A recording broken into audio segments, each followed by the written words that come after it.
पर आयोजित युवा दिवस के अवसर पर जो पूरे देश भर में बहुत ही हर्षोल्लास के साथ मनाया जा रहा है, ऐसे राष्ट्र नायक के चरणों में नमन बंदन करते हुए, श्रद्धा सुमन अर्पित करते हुए सर्वप्रथम मैं युवा उद्यमियों को आज के दिवस पे बहुत बहुत बधाई और शुभकामनाएं ज्ञापित करता हूं कि जो सपना युग पुरुष स्वामी विवेकानंद जी ने देखा था कि हमें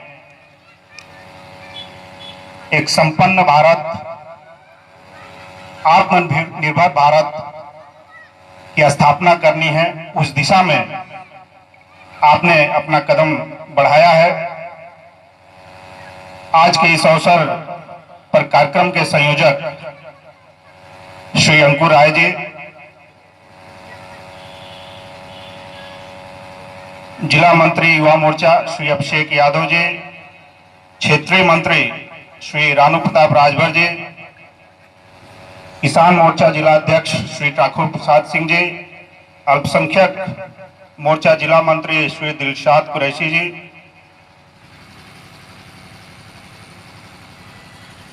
और अभी अभी हम सबको जिनका उद्बोधन प्राप्त हुआ श्री पुरुषार्थ सिंह जी, जो कि प्रदेश मंत्री हैं भारतीय जनता युवा मोर्चा।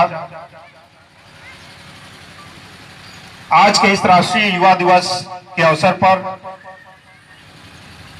हम मां भारती को सत सत नमन करते हैं, वंदन करते हैं कि ऋषियों, महर्षियों और तपस्वियों की इस जन्मभूमि में एक ऐसे राष्ट्र पुरुष ने भी जन्म लिया जिन्होंने देश के युवाओं को प्रेरणा प्रदान किया, साथ ही साथ पूरे विश्व को भी हिंदू और हिंदुत्व के बारे में अपनी विचारधारा से अवगत कराया। और शिकागो का सम्मेलन हम सभी को स्मरण में आता है जब इन्होंने हिंदू धर्म को समस्त धर्मों का जननी के रूप में स्थापित किया था और पूरे विश्व ने आपका लोहा माना था। सिर्फ हिंदू धर्म एक धर्म नहीं है, एक विचारधारा है, एकमात्र धर्म है जिसमें भावों का प्रवाह है। हर हिंदू समाज, हिंदू के अंदर दया, करुणा, क्षमा का जो भाव होता है वो किसी और धर्म में बिरले ही दिखाई देता है। इसके साथ साथ स्वामी विवेकानंद जी ने संस्कृत भाषा को भी प्रबल रूप से पूरे विश्व में रखा था और संस्कृत भी सभी भाषाओं की जननी है। इसको विश्व भर में स्थापित करने का कार्य स्वामी विवेकानंद जी ने किया था। ये देश का सौभाग्य है कि जिस तरह से भारतीय अध्यात्म को, संस्कृति को, संस्कारों को, मानवीय मूल्यों को आधार बनाकर इस देश की सभ्यता की संरचना हुई है। आज सही मायने में इस देश की राजनीति उसी अध्यात्म और धार्मिक भावनाओं के सापेक्ष आगे बढ़ रही है। भारतवर्ष एक देवभूमि है,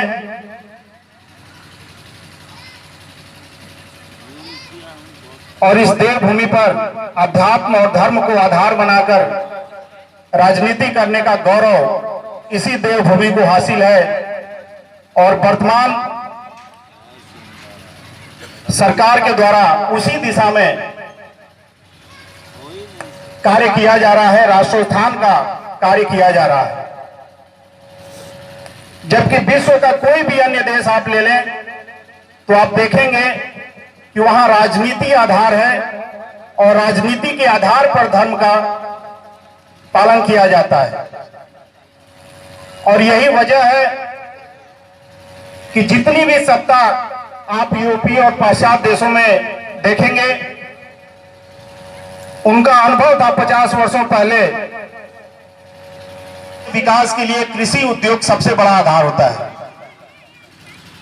और पूरे विश्व ने समय समय पर कहीं ना कहीं से अपने नीतियों योजनाओं को हमारे देश पर थोपने का प्रयास किया है और यही वजह है कि आज विदेशियों के सर पे कृषि विधेयक जैसे जनहित की विधेयक को इतना सारा विरोध का सामना करना पड़ रहा है। और ये सौभाग्य है कि अभी कुछ समय पहले जब शिक्षा नीति में बदलाव हुआ वो भी विदेशियों के चंगुल में था। इसमें कोई आश्चर्य की बात नहीं है। मैकाले की शिक्षा हम सभी जानते हैं, जब भारतीयों पर थोपा गया और उसने स्पष्ट भाषा में कहा था कि हम मैकाले शिक्षा से ऐसे भारतीय पैदा करेंगे जो देखने में रंग रूप में तो भारतीय होंगे लेकिन रहन सहन चाल ढाल मानसिक रूप से अपने दिनचर्या के हिसाब से पूरी तरह विदेशी होंगे। और आजकल हम देखते हैं कि बहुत से पर्यटन क्षेत्रों में अगर कोई भारतीय किसी विदेशी के साथ फोटो खिंचवाने के लिए उतावला होता है तो एक शब्द में हम कह सकते हैं कि यह मैकाले शिक्षा का ही प्रभाव है।